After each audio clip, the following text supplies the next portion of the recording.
what makes people tick and how to program this brain of ours to do what we want it to do. I'm your host, Kim Flynn, and today I'm cracking up laughing, y'all, because I just filmed, this is my second time filming this, because I just filmed the introduction to the lovely Brandon Gilbert, who's about to share his content with us. And his topic is why medicinal mushrooms are something most everyone should be taking. And these are medicinal mushrooms that are herbal mushrooms for the stomach. And I just randomly assumed that this was where psilocybin, that we were talking about other kinds of mushrooms. And that's not what we're talking about today.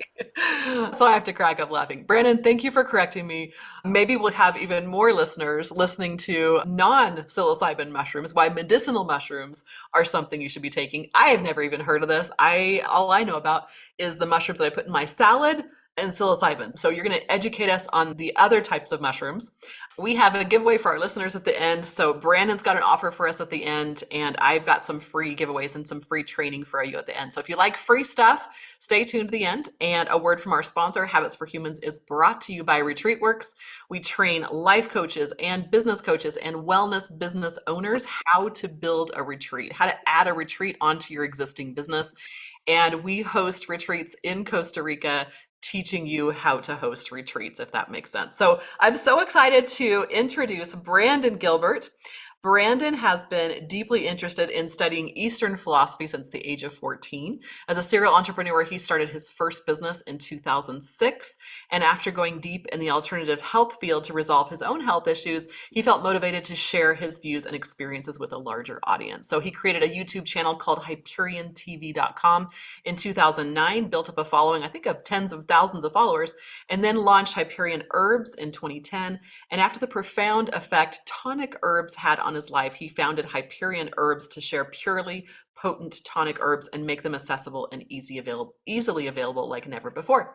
He has taught many classes and workshops, both online and in person, in a wide variety of subjects ranging from alternative health and healing modalities, herbalism, internal arts, and Eastern philosophy, but not psilocybin.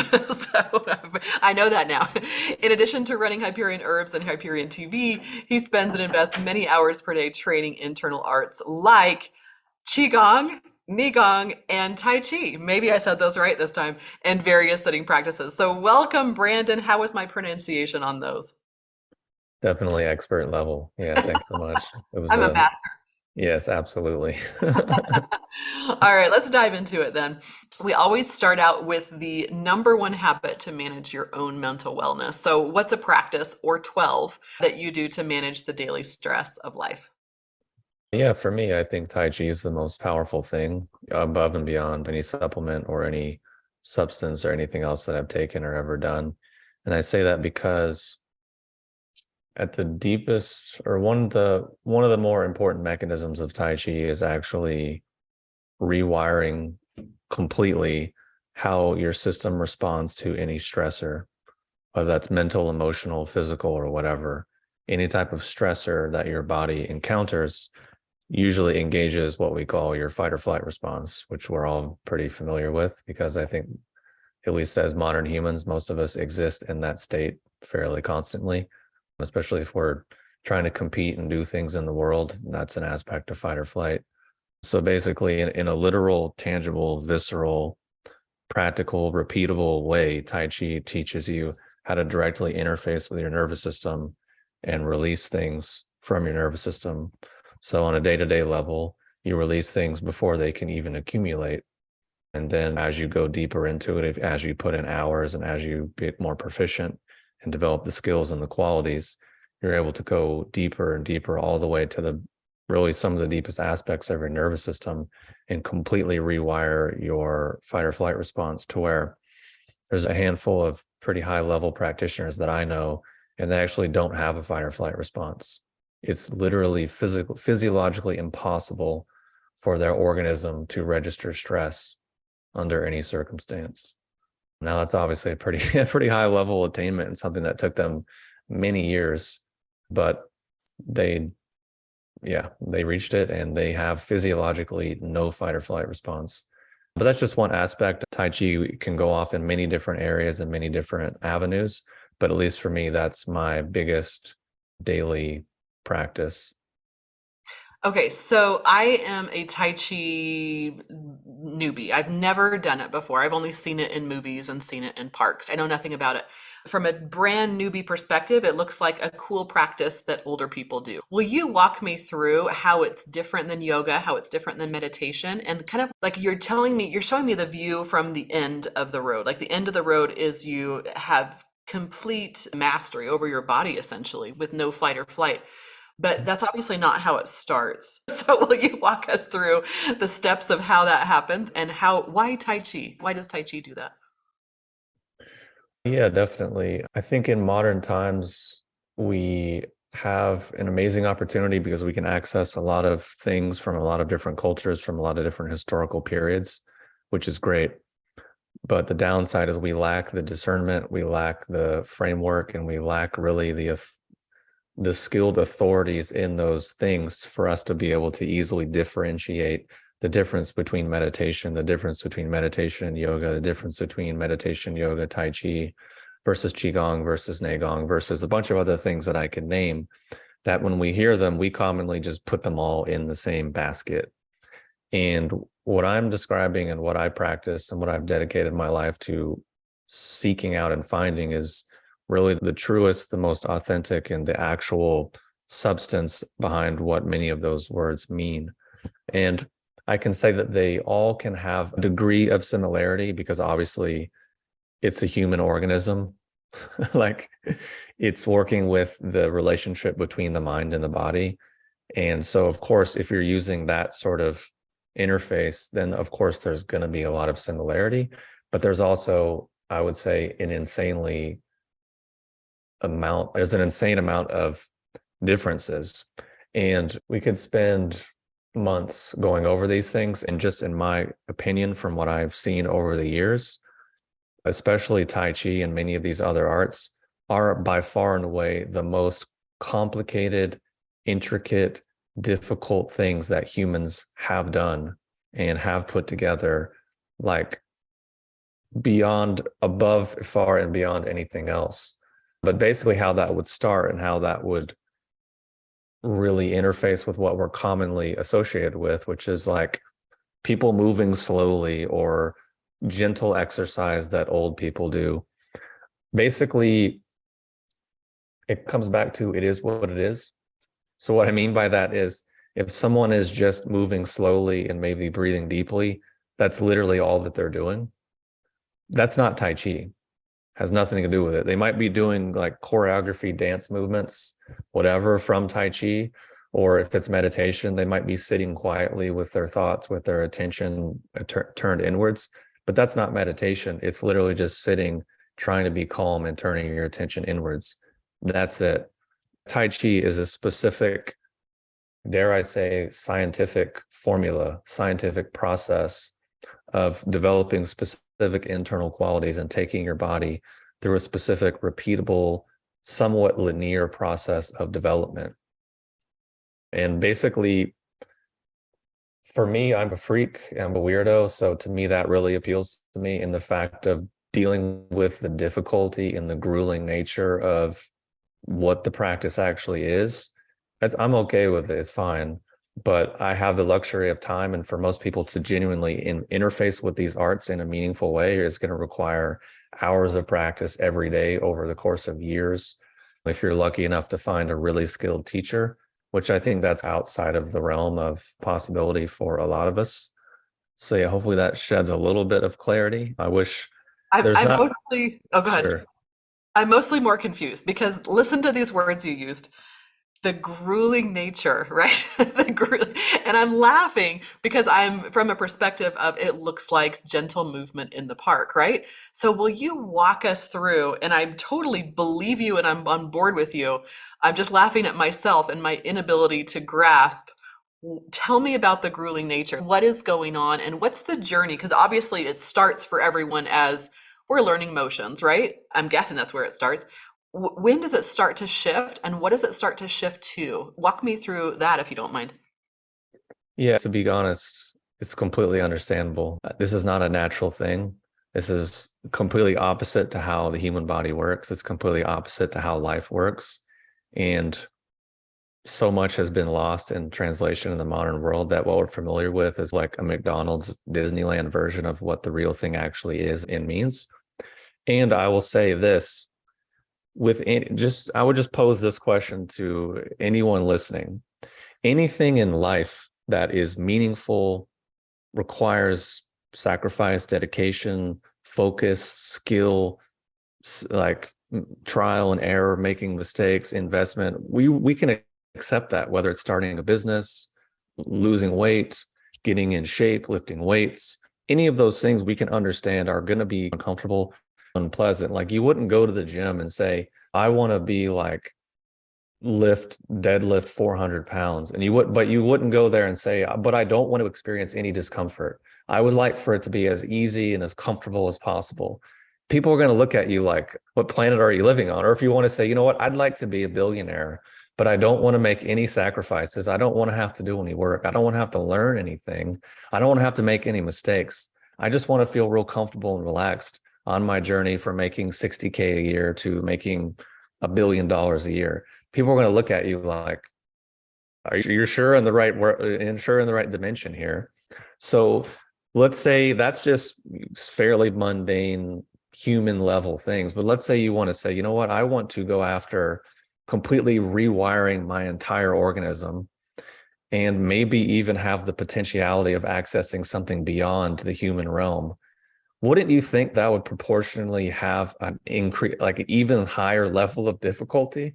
Like, how difficult is it for us to just maybe change our diet slightly? For most of us, it's a challenge when people spend their lives. Like, I can think of my mom, for example. She's been trying to lose weight since I was a kid. You know what I mean? It's just been a constant struggle. And that's just, at least in my opinion, that's something very small in compared to completely rewiring the entire functionality of your organism and your nervous system in this lifetime and working backwards. So basically how that would even start is, again, like I was saying earlier, the interface between the mind and the body. And then basically, at least with Tai Chi and these practices, it's usually going to start with standing. And then basically really getting your mind to penetrate and soak into your body, almost a fluid into a sponge, basically. Because for most of us, our body is just like a block.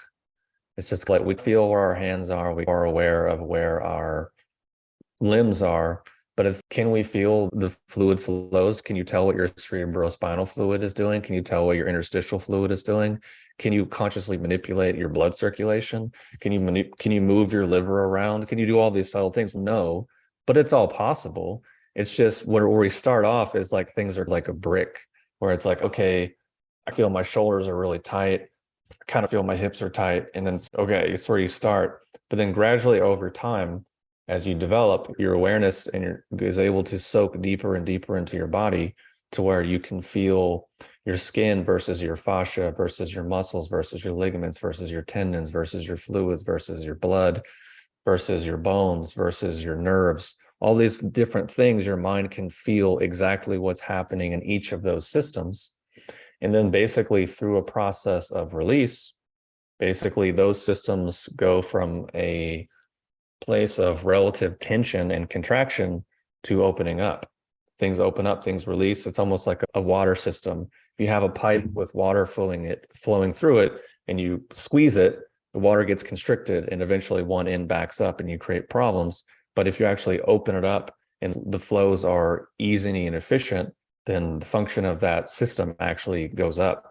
The body is really similar, at least on a physical level, and even on a mental, emotional level. It's extremely mechanical. Like I've had moments where I thought I was like really stressed or anxious or whatever, but actually as soon as I got the blood to drain out of my head, it completely went away. So I was like, oh, years of mental, emotional stuff actually just had a really simple, like mechanical, physiological thing. So I'm like sharing some of these principles in kind of an abstract way. Yeah. Because to actually interface with it in a meaningful way, like you need a teacher, you need hours of time to really get into it.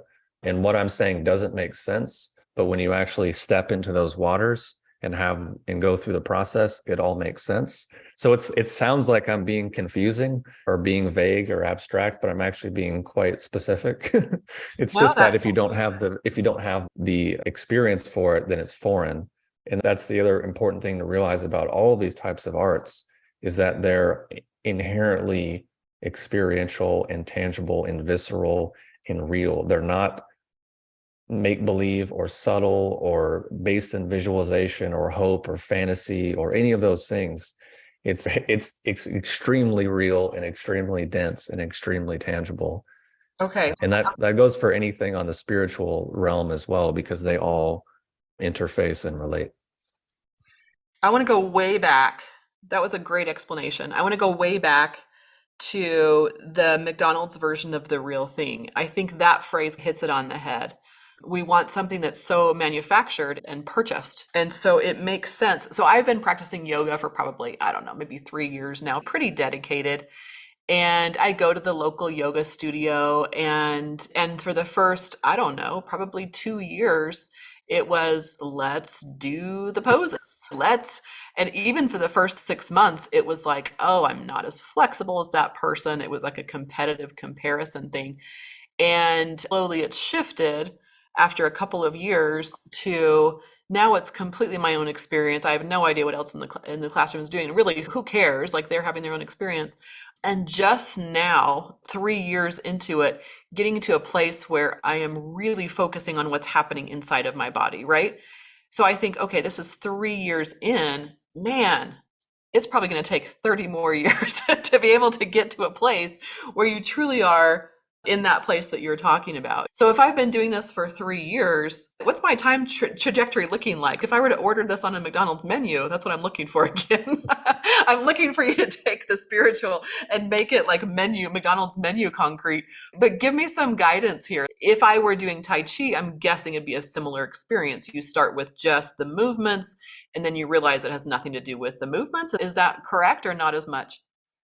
There's obviously the human variable as well. And there's also different mechanics, because modern yoga is, I don't know. I've known people that have done it for a long time and it doesn't necessarily do a lot for them, because the reason why people's muscles are tight isn't because their muscles are tight. Do you know what I mean? So for example, I can illustrate this, how maybe Tai Chi would approach it a little bit differently.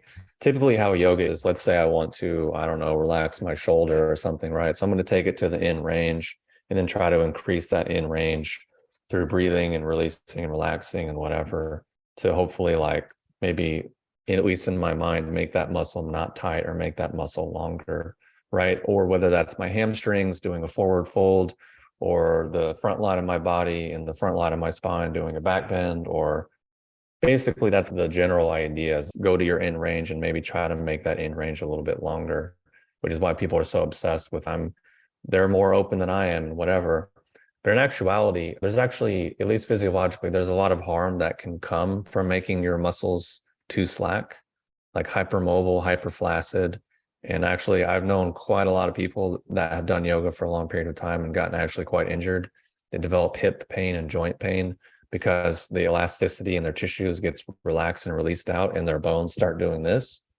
So that's a whole other thing. But getting back to my point, if let's say in Tai Chi, the stretch isn't how much can I move my arm over here? It's actually how much can the tissue expand and stretch off of the bone. So actually, like I can stand and I can put myself in basically any posture and put my body in the most intense, grueling stretch that I've ever experienced. I want to vomit. I want to fall over. I start sweating. Like my body will be very uncomfortable very quickly, but it's a completely different mode of action, and it doesn't look like I'm doing like a crazy posture. So even if I stand like this, or if I put my arm up like this, or do literally anything, if I want to pick my shoulder in the same way, I can basically just release the tension that's holding the shoulder. And now basically my body is having to engage all these deeper tissues to basically brace against gravity. But if I mentally release more against that, my body actually the tissues start to twist and move over the bone. It's the biggest thing to understand, at least with something like authentic Tai Chi, is that it's not about moving my joints around. It's actually the tissues moving over the bone. And that's why these are called internal arts. Because typically how the body moves, like yoga or weightlifting or running, is through hinges and joints. That's what's natural for the body to do. That's natural, the most efficient thing for the body to do. If you want to lift something up with your arm, contract your bicep, duh. But in terms of something like Tai Chi, if I wanted to move my arm like this, I would actually first relax all the tension. And then if I want to sink my arm down, now it's actually insanely difficult because and if you palpated my tissues, they're all lifted off of the bone. And I'm actually getting sweaty. Like this armpit is actually now all sweaty because of all the increased blood flow. And it's actually the completely opposite mechanic.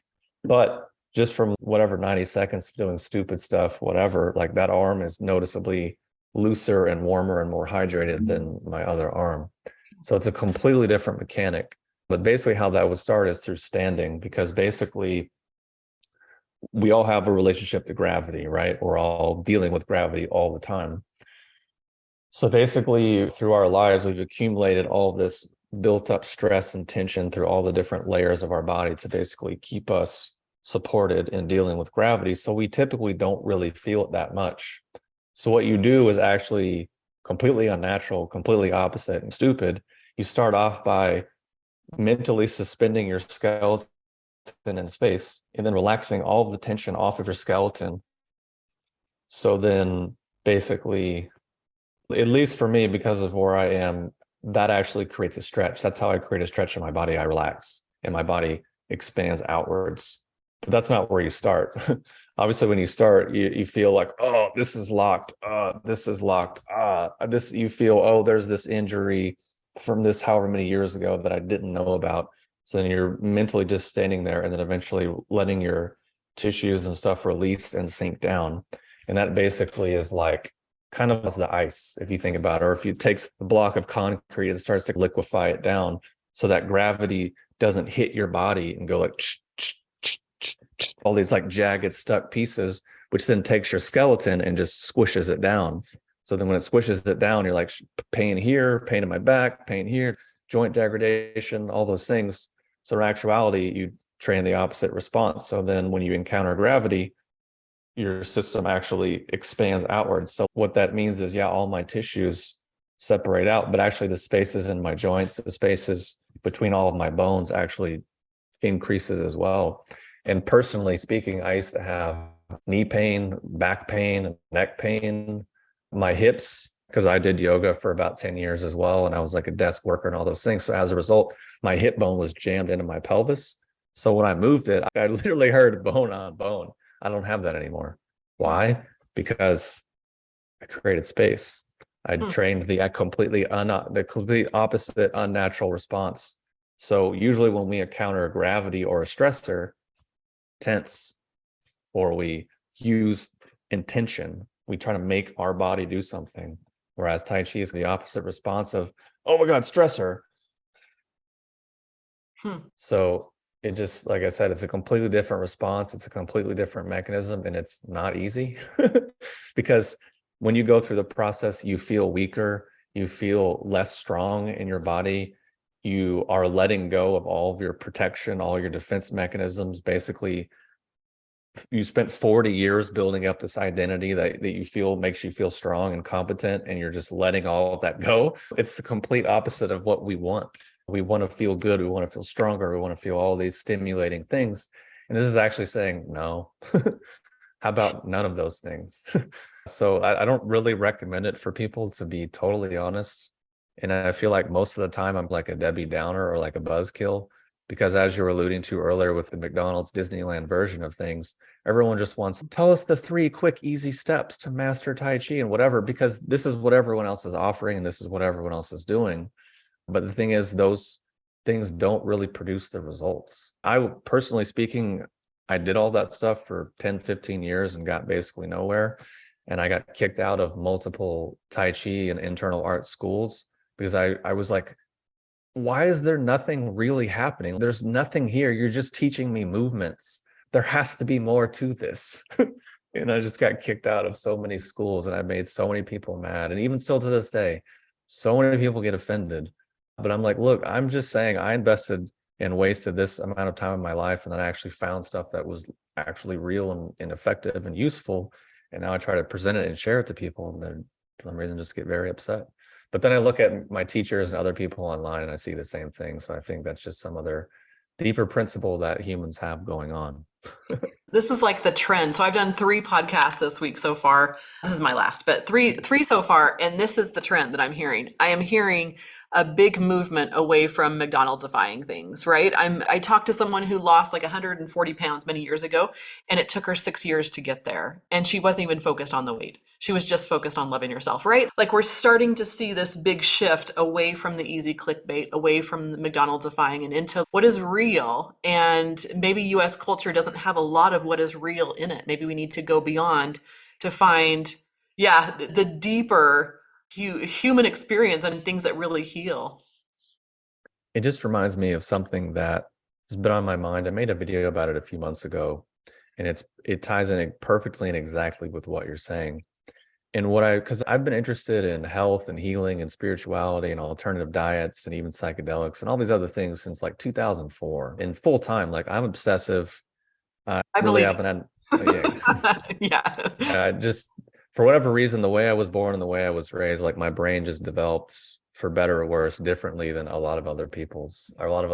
So I've been into this stuff pretty heavily. And I'm also by nature kind of what many people would call critical and judgmental, meaning I look at my own experience and then I also look at other people's experience. So if I meet someone who's been doing something for 20 years and I'm like, you've been doing this health thing for 20 years, but you're not healthy, or maybe you are, then let me see, what did you do? And what was your mindset? What was your belief system? Who were your teachers? Well, all these things. So I can maybe try to shorten my learning curve a little bit and learn from other people's experience. And a lot of people, for some reason, call that being judgmental, but whatever. But my point is, and what I've been thinking about it is perfect to what you're saying is, it seems like there's the mindset of always lowering everything to the absolute lowest common denominator, which I understand in terms of maybe accessibility or what people believe is accessible or whatever else. But that's the world and the culture we've been living in for quite a while. The problem is that if you stretch that out across multiple generations, you dumb things down on step 1. So then step 2 learns a dumbed down version. So then step 2 is now teaching a dumbed down version of a dumbed down version. Then you have step 3. So you have a dumbed down version of a dumbed down version of a dumbed down version. And you keep stretching that out. And then what are you left with? Some weird Frankenstein, like cheap thing that is inherently empty. So then you have to grab and fill in all these other things to be like, oh, maybe this is the thing, which is why the other common thing that people love to do in modern times is fusion. Oh, I do this style of yoga because it's blended with this, or I do this style of Tai Chi, it's blended with that, or I do psychedelic plant medicine, shaman, ayahuasca, yoga, healing, sound journeying, like cram everything into one. But the thing is, I see people that have been doing these things and they're not better. They're just looking for the next thing, because inherently where they started from was inherently empty and was inherently missing a lot of things. And I have videos in my YouTube channel where I've critiqued the hippie generation in America, because that's where a lot of this stuff started, and pointed out this was their erroneous assumptions, that they took their misunderstanding of their poor misunderstanding of a concept, and then that became everyone else's starting place, whether that's Tim Leary or Alan Watts or Ram Dass, or the list goes on of people that had no real skill, no real experience, nothing other than being good with words and good with intellect. And then now this is what a whole culture and a whole thing is built on. I'm like, whoa, that's not going to go really anywhere too positive. It's just going to keep repeating the same thing, which is just more consumerism and more just hype and stimulation, which is basically just the exact thing that it was supposed to be an alternative to. Because mainstream marketing and entertainment and media and culture is all about, how do I poke your fight or flight response in a certain way to elicit a certain response for a specific agenda. So basically that's how we're all conditioned and programmed, because that's the world we grew up in. That's the world we live in. That's it. I'm not saying it's good or bad, right or wrong. It is what it is. But you take that and now you say you want to do something different, alternative, but you're still operating under the exact same mechanisms. That's not ever going to work, especially when you're looking at something that has the complete opposite mechanisms. So that's just something I arrived at after, I don't know, 20 years in this industry. Um, I think you just nailed it right there. I wish that were like our leading sentence for the podcast, because that is like, there's your thesis statement right there. Okay, so if we're in this culture that is trying to grab more and more and more because it's empty calories, we're essentially eating empty calories, right? We're snacking on potato chips. And but you said that this guy, they're not the place to go. Who are the authentic teachers and leaders? That's going to be my next question. That has to be our last question because we're running over, but this is so fascinating to me. So where do we go if we're looking for the real meat and we're tired of the 3 steps to whatever, peace, abundance, prosperity? yeah, I think I'll share that. And I think it really is useful to each person to investigate exactly what they're really after. Because typically what we think we want is oftentimes not what we actually want. I actually did a video about this years ago where I wrote down all the things that people actually mean by the word spirituality and how none of them actually refer to what spirituality actually means. And I'm just saying, look, it's not good or bad or right or wrong. I'm just saying, for clarity's sake, if you're really wanting community and that's really what you mean by this term, or connection to others, then it's more efficient to understand this is what you mean and this is what you want. So seek that out directly rather than saying it's this thing and trying to do this whole other thing. To me, I just think that's being honest and having some clarity and discernment within ourselves is just a much more useful application of our time, because life is short and tragically people invest. I can't tell you the amount of people I've met that have invested longer than I've been alive in like Tai Chi and stuff, and they have nothing, zero skill. Like, I went to one workshop with one teacher and I already knew and had more skill than they did after 50 years of practice. And I just felt, whoa, dude, this sucks. So anyways, I was like, I don't want to be that guy. So for one, I think that's the first thing to see is what do we actually want? What are we really after? And also, what are we willing to invest? Because like I was saying earlier, any real skill, any real change requires investment, requires dedication, requires sacrifice. That's just life. There's no real way around that. No one can replace that for you. So, at least in my opinion, my experience in terms of Tai Chi and internal arts and even meditation, even though that's like genuine, real meditation is so far beyond myself, and I would say pretty much all of us, for what it actually is and for what it actually means. Because there's actually only one definition for meditation. There has only ever been one practice of meditation with under one definition, realistically, historically speaking, singular. Whereas in modern times, obviously, it can mean I'm in a garden, I feel relaxed, I'm in a bubble bath. It can mean all these different things, but that's not what the term actually means. But that's so far beyond us. So anyways, coming back to answering your question, basically, I would say Bruce Francis is a guy that people can access. He's a little bit old now, and he's definitely softened and watered down his teachings a bit for modern people, but he's very good. Adam Eisner is also very good for Tai Chi, but you have to actually be an official disciple of him to really get a lot of the inner teachings. And then Damo Mitchell is another one who is insanely skilled across a whole lot of different things. And all 3 of these people are pretty easily accessible and have an online presence, and they share a lot of stuff. And they're also coincidentally pretty disliked by a lot of people because they're actually good, which is a whole other conversation.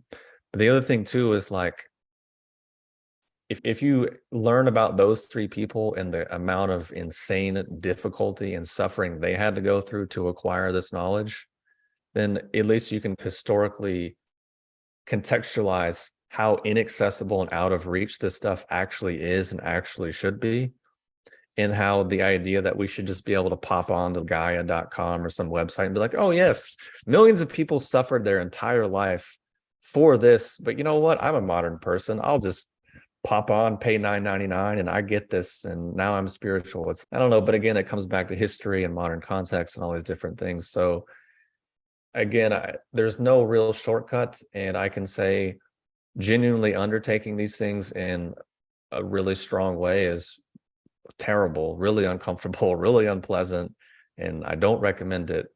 That being said, if you just want some relaxation, maybe improve your health a little bit, that's way less grueling and demanding and probably a little bit more accessible to people. So those three people have plenty of books and online courses and workshops and different things that people can access. And more importantly, they have teachers that they have taught, because you, for all of this stuff, you need a teacher, you need a human being, you need someone there. Absolutely. And actually, there's some stuff that you absolutely cannot even do on your own. You need the actual direct input of that person. And this is just also talking about the mundane physiological aspects. There are absolutely really insane, crazy, esoteric stuff and stuff that people wouldn't even believe that's possible. It's all in there. It's just pretty far down the line, and that's not really in the public eye. So I don't really talk about it, even though that is the world I live in. I tend to just focus on the physiological kind of health-based stuff because it's a little more relatable and people don't think you're completely insane. No, I get that. I totally get that. Man, you're so interesting. We never even mentioned mushrooms, and I don't care at all. That was way more interesting. So thank you so much for taking us on that journey. You mentioned quite a few times your videos. Let's point people to that resource. Will you talk about that for a minute? Yeah, absolutely. HyperionTV.com. So I have all my YouTube videos and well over 700 on there talking about Chinese medicine, herbalism, tonic herbs, adaptogens, mushrooms, health, Chinese philosophy, Tai Chi, all internal arts, all these different things. It's all on there. It's all free. And personally, I've been through a lot. And when I tried therapy a few years ago when I was like talking to this lady, even she was like, holy shit, man. So I share this stuff from a place of personal experience from someone who I spent most of my life not even wanting to be alive, honestly. Just so it's like I can understand the pain that we all experience in a pretty realistic way. And I don't share these things lightly, and I don't say things lightly, and I'm not being hyperbolic in saying that when I say this actually does A, B, and C and can actually genuinely help people. I wouldn't say that if it wasn't abundantly true and clear in myself, but also been repeated across millions of other people throughout history. And I have like tons of crazy stories of people that have recovered from things that we don't believe people should be able to recover and heal from. And I say that partially because I think, unfortunately, our modern health system doesn't really have a lot of options for people. I know that's kind of trigger warning, but in terms of people absolutely legitimately getting over something, I don't think we have a lot of options. I think we have a lot of options for coping, meaning, oh, you broke your legs. So, okay, for the rest of your life, you're going to have this weird walk and this weird posture, but here's how you can be comfortable doing that. I'm more like, how can I completely forget that event ever occurred and completely remove it from my entire system as if it never happened? And I'm healthier as a result. I don't think there's a lot of options for that, unfortunately. At least I never found them. I looked for 20 years, didn't see that many. I didn't see any of my friends or many of my clients or the thousands of people that I've talked to and met over the years, which is, I think, sad. I hope so. Hopefully someday we do get there. But I feel like things, at least Tai Chi and some of these other things, when actually done and practiced in a legitimate way, can genuinely, like I said, release stuff from people's nervous system. Like I can't tell you the amount of bad stuff that's happened to me that I've completely forgotten about, where it's difficult for me now to actually be very emotional. I can be mad at someone on Monday, and like by Tuesday, I can forget. Like I feel like I was mad at them. I don't remember why. So it's just, and at least for me, that's a more comfortable way to live than constantly being upset all the time and hanging on to emotions and all these different things. And I think really in terms of just being a comfortable human being, that's what I think this stuff can offer, which is why I've dedicated my life to it. Thank you so much for sharing. Do you know, my biggest takeaway might surprise you. My biggest takeaway, first of all, is the way you describe how empty our culture is and how we just grab at all bunch of stuff trying to find that nutrition that we don't have culturally, like all these deep spiritual traditions that we just don't have access to here. So that's one of my big takeaways. My other big takeaway is actually about you. I am so grateful for a planet where everyone has different wirings, different ways our brains work. You talk about being obsessive. That obsessiveness serves humanity. And you're like, ah. And that's allowed you to become a master in a few things. And I think as a culture benefits all of us. It's just really cool to see you in your element, and just want to honor that we're all built differently, and man, our skills really do, they're needed. So it's cool to hear that. Awesome. That was Thanksgiving feast. I keep going back to food. I must be hungry. Every analogy I have is about food. So thank you so much for that. Let me go back to my little script here. Totally like I forgot I was doing a podcast. I was just listening to you. So here's the rest of the podcast. As we wrap things up, reminder that the goal of this podcast is to instill wellness habits into your daily life to build a life beyond it's fine. Let's achieve spectacular, joyful, and deeply satisfying. And I think Brandon would say, yes, let's go deep. Let's go deep, right? Giveaway from our sponsor, RetreatWorks. We do free live masterclasses about once a month or twice a month sometimes. If you're a life coach, a business coach, or have a wellness business and you want to learn how to add high-end retreats to your business, I would love to teach you how. This is my genius if I can own that. I have ran over 500 retreats in my career. And as much as Brandon loves his topic, I love retreats. So if you want to add a retreat onto your business, check out retreat.works. So Brandon also has a 10% offer. We didn't even talk about this, but he has this whole herbal line. Brandon, you have to give us 2 minutes on Hyperion herbs. Yeah, absolutely. I started Hyperion Herbs in 2010 to basically offer really potent herbal extracts in a way that's easily accessible and economical. Because when I started in 2005, it was definitely not that. Things like reishi and chaga and cordyceps and lion's mane, which can really support people's immune system and really improve their immune system over time, and also change and improve how we handle stress. I think especially in modern times, having a strong immune system and keeping our stress response low is absolutely essential. And I think the mushrooms that I sell are some of the best tools for that, which is why I've been selling them for almost 15 years and I've been taking them for 20 years or so. And I've really, I think in the last, I don't know, 15 plus years, I can only remember being sick twice. And I attribute a lot of that to the mushrooms and how they've improved and changed my immune system. So definitely recommend people checking those out.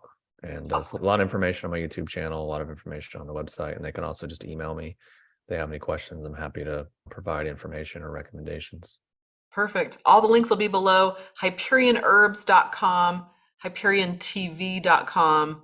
Tell me if I have that right or wrong. And Yeah, that's right.